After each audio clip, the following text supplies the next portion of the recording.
गोदी मीडिया का एक एंकर रोज दंगाई मानसिकता फैलाता है, उसके खिलाफ कोई कार्रवाई नहीं और उस तरह के एंकरों से किसी को देशद्रोही बना दिया जाता है। उस पर राज्य व्यवस्था और न्याय व्यवस्था उसे लेकर इतना क्रूर हो जाती है, कोई दया भी नहीं दिखाती है, उसका प्रदर्शन नहीं करती। दोनों एंकरों को कुछ नहीं होता जो दिन रात दंगा फैलाते, दिन रात अनाप शनाप दूसरे समुदाय के बारे में कहते हैं।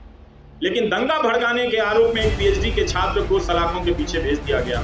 इसके मामले में ट्रायल शुरू नहीं हुई है। कुछ लोगों को दंगा फैलाने की खुली छूट मिली हुई, गोली मारने के नारे लगाए जा रहे हैं। वो कौन लोग थे जो इस कानून को लेकर आए और आज तक इस कानून को लागू नहीं कर सके? गोली मारने के जो नारे लगा रहे थे उनका मंत्रिमंडल में प्रमोशन हो जाता है। दुनिया तक फैलती है कि एक नौजवान लड़के को जिसकी पीएचडी ही चार्जशीट से पहले अदालतें उसकी पीएचडी पढ़ लें तो उसके बारे में नजरिया बदल सकता है। लोग देख सकते हैं कि वो एक छात्र के रूप में कैसा रहा होगा।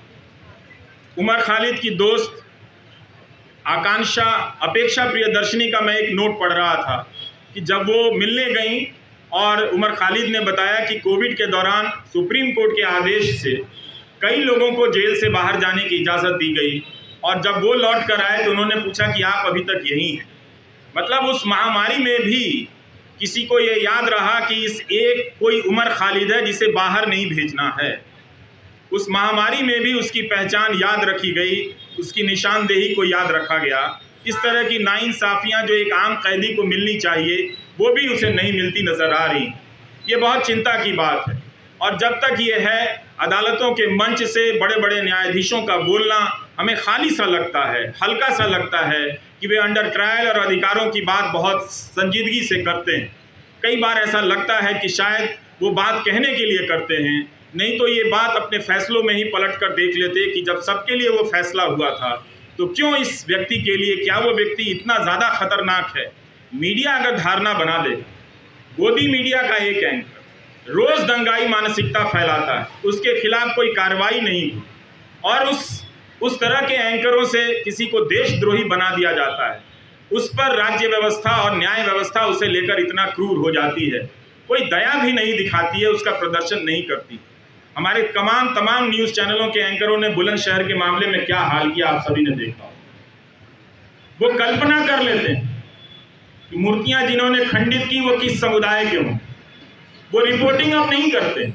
इसी तरह से उन्होंने उमर खालिद के बारे में कल्पना कर ली और उसे वास्तविकता में बदल दी। ये तो गनीमत है कि वहाँ की पुलिस डिपार्टमेंट को ये बात समझ में आ गई कि कुछ खतरनाक चीज़ें हैं। वो अपराधी पकड़े गए और उनके धर्म का नाम का धर्म कुछ और निकल आया। नहीं तो पता नहीं वो एंकर उस घटना के बहाने समाज में कितनी जहर और कितना आग फैला दिया होता और किस तरह के खेल खेले जा रहे हैं इस तरह से। तो इन बातों को देखना है, समझना है कि उमर खालिद एक बहुत बड़ी साजिश का शिकार हुआ है जिसके तहत तंत्र ने अपना पहला परीक्षण किया कि क्या किसी निर्दोष छात्र को इस तरह से चिन्हित कर, देशद्रोही बताकर, उसे एक तरह से देश के लिए खतरे के रूप में प्रोजेक्ट कर उसे जेल की सलाखों के पीछे भेजा जा सकता है।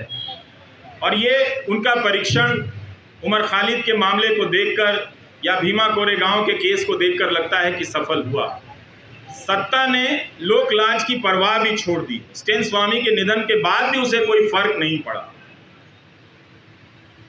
किसी बात का कोई फर्क नहीं पड़ रहा। यही आज की सरकार का उसकी समझ है या उसकी पहचान है। हम सबको ये नोट करने की बहुत ज़रूरत है।